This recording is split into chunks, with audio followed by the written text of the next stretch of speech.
ಯಾವ ಊರು ಸರ್ ಇದು? ಕೋಡಿಹಾಳ್ ಸರ್. ಕೋಡಿಹಾಳು ತಾಲೂಕು ರೀ ಸರ್? ಇಲ್ಕಲ್ ತಾಲೂಕಿನಾಗ ಕೋಡಿಹಾಳ್ ಅಂತ ಬರ್ತದೆ. ಹಾಂ, ಜಿಲ್ಲಾ ಯಾವ್ದು ಬರ್ತದೆ ಸರ್? ಜಿಲ್ಲಾ ಬಾಗಲಕೋಟೆ ರೀ. ಬಾಗಲಕೋಟೆ ಜಿಲ್ಲಾ ಬರ್ತದೆ. ಅಂದ್ರೆ ಇದು ನಿಮ್ಮ ಜಮೀನಿಗೆ ಯೂಸ್ ಮಾಡಿದ್ದಾರೆ ಸರ್ ಇದು? ಹೌದು ಸರ್, ಯೂಸ್ ಮಾಡಿದ್ದೆ. RPS 76 ಯೂಸ್ ಮಾಡಿರಿ.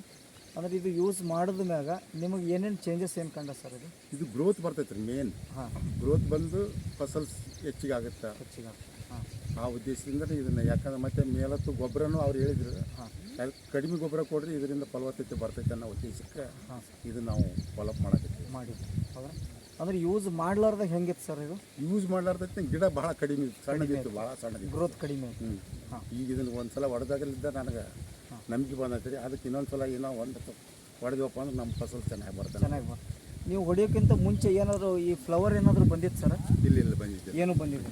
ಈಗ ಇದು ಯೂಸ್ ಮಾಡಿದ್ಮ್ಯಾಗ ಹೊಡೆದಾದ್ಮೇಲೆ ಫ್ಲವರ್ಗಳು ಬಿಟ್ಟು ಸ್ಟಾರ್ಟ್ ಆಗಿದೆ. ಅಂದ್ರೆ ಈಗ ಇದ್ರ ಬಗ್ಗೆ ನೀವು ಹೇಳ್ಬೇಕಾದ್ರೆ